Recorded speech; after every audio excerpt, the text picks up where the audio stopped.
Hi అండి. రేవంత్ రెడ్డి గారు మందు రేట్లు బాగా పెంచిండు, దానిపైన ఏమంటారు? వాస్తవానికి రేవంత్ రెడ్డి గారికి పరిపాలన అనేది చేత కావడం లేదండి. ప్రపంచ ఫెయిల్యూర్ ఎవరైనా వ్యక్తి ఉన్నారంటే సీఎంలలో అది రేవంత్ రెడ్డి గారండి. ఎందుకలా అంటే రాష్ట్రాన్ని జర మంచి రూట్లో పోవాలని చెప్పి అందరు మారాలని అనుకోవచ్చు కదా. అందరూ మారాలంటే అందరికి అందుబాటులలో మద్యం ఉండాలండి. మద్యం లేకుంటే ఈరోజు బతుకుడు కష్టమవుతుందండి. నా లివర్ మద్యంతో కొట్టుకుంటుంది. లవర్ లేకుండా ఉండగలుగుతా కానీ నాకు మద్యం లేకుంటే లివర్ నాకు ఖరాబ్ అవుతుంది. అంటే ఏం చేయమంటారు? అంటే లివర్ ఖరాబ్ అయిపోతారా అని చెప్పేసి ఎక్కువ తాగొద్దు అని చెప్పేసి ఆయన పెంచిండొచ్చు కదా.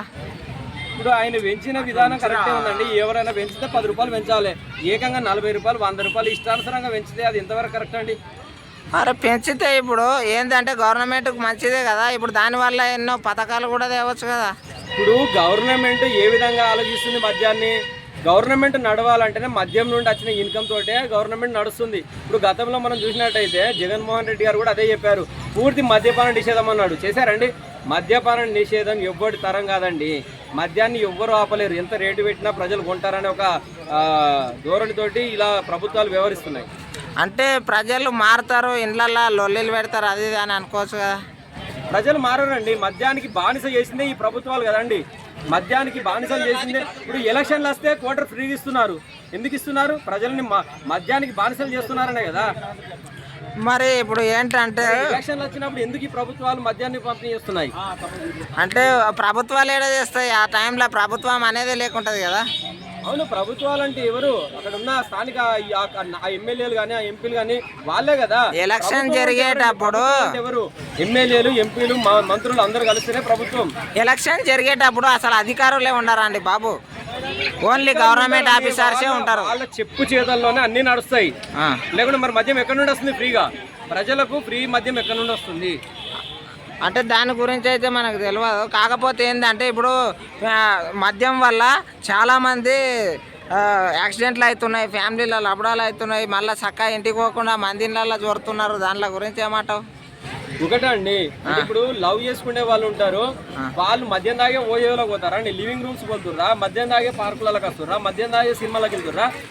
చెయ్యాలనుకున్నప్పుడు లంగ పని ఎవడైనా ఎట్లన్నా చేస్తాడండి. మద్యం తాగేస్తాడు ఆడు. మరి అట్లా అనుకుంటే రేటు పెరిగినప్పుడు కూడా చేసుకోవచ్చు కదా. అదే అంటున్నా, రేటు పెరిగినా కానీ తీసుకోవచ్చు. రేటు ఇంతగానో పెంచడం ఎందుకు అని అంటున్నాం. 10 రూపాయలు పెంచవచ్చు కదా. అందరు మానితే మంచి ఆరోగ్యం ఉంటుంది. పెంచడం ఎందుకు కరెక్ట్ అని అంటున్నాం. అదే మరి ఏమంటారు దానిపైన? ఇప్పుడు గతంలో ఇవన్నీ రేవంత్ రెడ్డి గారు అన్న మాటలండి, మేమనేటి కాదండి. ఇప్పుడు పేద ప్రజల మద్యం ద్వారా ఏదైతే ప్రభుత్వాలు ఆర్జిస్తున్నాయో లాభాన్ని, పేద ప్రజల రక్త మాంసాలను గత ప్రభుత్వాలు పీల్చినాయి మద్యం ద్వారా అన్నారు. ఇప్పుడు చూస్తే ఈ రేవంత్ రెడ్డి గారు కూడా అదే పరిపాలన, అదే రకంగా ధోరణి కూడా వ్యవహరిస్తున్నారు కదండి. ఇప్పుడు ఇంకా కొన్ని పథకాలు అమలు చేయొచ్చు కదా, పేద ప్రజలకు అందుతాయి కదా, అలా అని అనుకోవచ్చు కదా. అంటే మన జేబులోకి వెళ్ళి తీసిన డబ్బులు మన జేబులోనే పెట్టాలంటున్నారు. మరి ఇంతకుముందు ప్రతి ఒక్క ఏ ప్రభుత్వం అయినా మన డబ్బులు మనకే పెడుతున్నారు కదా. అవునండి, అదే చెప్తున్నాం. ఏ ప్రభుత్వానైనా మేము నిలదీస్తున్నాం. ఇంకెన్ని రోజులు ఈ బానిస బతుకులు? మీరు మా దగ్గర తీసిన డబ్బులు మాకే ఇస్తున్నారు. ఇప్పుడు ఎలా ఉంటే బెటర్ అంటారు మీ తరఫున? తప్పకుండా అండి, మద్యం ధరలు అనేది మళ్ళీ తగ్గించాలి.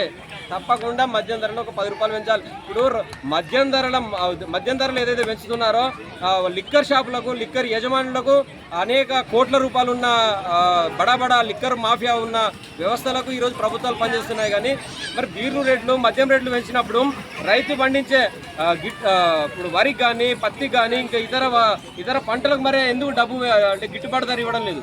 ఎందుకు పెంచడం లేదు రేట్లు? మరి దాని గురించి అడగాలి. కానీ మద్యాన్ని ఎందుకు పెంచారా అని అంటే మరి అదే పొద్దంతా కష్టపడే ఒక కూలీ ఉంటాడండి, కూలీకి అంటే ఆయనకు గిట్టుబాటు ధర కూడా ఇవ్వడం లేదు. అంటే ఆయన శ్రమకు తగ్గ ప్రతిఫలం కూడా ఇవ్వడం లేదు. దాని గురించి ప్రభుత్వాలు ఆలోచించడం లేదు. రైతు పండించే పంట గురించి ప్రభుత్వాలు ఆలోచించడం లేదు. కేవలం డబ్బున్న నాయకుల కోసం, లీడర్ల కోసం ప్రభుత్వాలు పనిచేస్తున్నాయి. అంతే అంటారా? తప్పకుండా అండి. ఇప్పుడు పేద రైతు ఒక క్వింటల్ బియ్యం పండిస్తే, క్వింటల్ వడ్లు పండిస్తే అవి అకాల వర్షానికి కొట్టుకోపోతుంటే ఆయనకి రూపాయి నష్టపరిహారం కూడా ఇవ్వడం లేదు. అదేవిధంగా బడా డబ్బున్న నాయకులకు లిక్కర్లు రేట్లు 30 నుండి 40, 50, 100 రూపాయలు పెంచేస్తున్నారు. ఒక్కొక్క బాటిల్ మీద 40 రూపాయలు అంటే ఎంతండి? అంటే ఏ విధంగా పెంచుతున్నారు? మరి అదేవిధంగా రైతులకు కూడా న్యాయం చేయండి. పాపం వాళ్ళు 6 నెలలు, సంవత్సరం కష్టపడి పండించిన పంటకు మీరు కనీసం 200, 300 రూపాయలు కూడా పెంచడం లేదు. మీరు చూసినట్టయితే మీ మేనిఫెస్టోలో బోనస్ కూడా ఇస్తున్నాడు కదా వారికి, ఇస్తున్నాడు. క్వింటల్కి 500 రూపాయలు ఇస్తున్నారు. అంటే ఏడు వరకు ఇస్తున్నారు? ఈడ చూస్తే 40 రూపాయలు ఒక బాటిల్కే పెరిగిపోతుంది. అంటే ఎంత రేట్లు పెంచేస్తున్నారు. మీరు సామాన్యుల దగ్గరికి వెళ్ళి ఎంత తీసుకుంటున్నారు? ఇస్తున్నాడు కదా బోనస్. అదే అండి, ఎవరికి ఇచ్చాడు? ఇప్పటికీ సగం మందికి రాలేదు. సగం మందికి వచ్చినాయి అనుకో, సరే ఒక సగం మందికి వస్తే మీరు పండించే క్వింటల్కు మీరు ఇస్తున్నారండి. అదే కిలోకి ఇవ్వండి, కిలోకి 500 ఇవ్వండి. క్వింటల్కి 500 ఎందుకు ఇస్తారు? కిలోకి 500 బోనస్ ఏడాన్ని ఇస్తారా? క్వింటల్ వైజ్ అమ్మండి, తీసుకుంటాం. మధ్యాహ్నం కూడా క్వింటల్ వైజ్ పంపి క్వింటానికి ఇప్పుడు 40 రూపాయలు పెంచారు కదా, 500 పెంచండి. సార్ క్వింటల్కి ఏడైనా 500 బోనస్ ఇస్తారా అండి? కిలోకి ఇస్తారా చెప్పండి? కిలోకి ఇస్తారా? 500 క్వింటల్కి ఇస్తారు కానీ. మరి మధ్యాహ్నం కూడా క్వింటల్ చొప్పున అమ్మండి. ఒకసారి మద్యం ఎంత సేల్ అయితే చూద్దాం. మరి ఎందుకు మరి రైతు పండించే పంటను కొనుగోలు చేయడం లేదు ప్రభుత్వాలు? ఇంత నిర్లక్ష్యం ఎందుకండి? ఇప్పటికి కూడా ఎక్కడ వేసినా గొంగలు అక్కడనే ఉన్నాయి. వర్షానికి చాలా మంది. సార్ మీరు 5 ఏళ్ళు వెనక ఉన్నట్టున్నారు. ప్రతి దగ్గర కొంటున్నారు. ఇప్పుడు ఒక్క ఇతనం లేకుండా కొంటున్నారండి. ఏడ కొంటున్నారండి? ఏడ కొనట్లే. ఇప్పుడు అందుకే రైతులందరూ ధర్నాలు చేస్తున్నారు, నిరాహార దీక్షలు చేస్తున్నారు. పాపం వాళ్ళు రోడ్ల మీద వస్తున్నారు. వాళ్ళ బాధ ఎవరు పట్టించుకోవట్లేదు. ఇప్పుడు ఆటో కార్మికులకు 12,000 ఇస్తా అన్నాడు. ₹1 ఎవరికి ఇవ్వట్లేదు. అవసరమైతే ఏమంటుండే, డీజిల్ ఆటోలు అవసరం లేదు, తీసి మన తెలంగాణ బార్డర్ అవుతున్నాయండి, ఇప్పుడు ఎలక్ట్రికల్ ఆటోలు ఇస్తా అంటుండే. ఏయండి ఎన్ని వచ్చినాయి ఎలక్ట్రికల్ ఆటోలు? పొల్యూషన్ ఎఫెక్ట్ పడదా? మరి ఏవి అంటున్నాం, అవి ఇవ్వాలి కదా. ఇస్తారు, కొద్దిగా ఓపిక పట్టాలి. ఎప్పుడు మరి తులం బంగారం ఇస్తా అన్నారు. ఇప్పుడు 2 సంవత్సరాలు అయిపోయింది. ఏది ఓపిక వట్టి నశిస్తున్నాం. ఇప్పుడు 2,000 పింఛన్ 6,000 ఇస్తా అన్నాడు, 4,000 ఇస్తా అన్నాడు. ఏవి ఓపిక వట్టి ప్రజలందరూ బీపీ తోటి ఉన్నారండి. Okay thank you so much sir.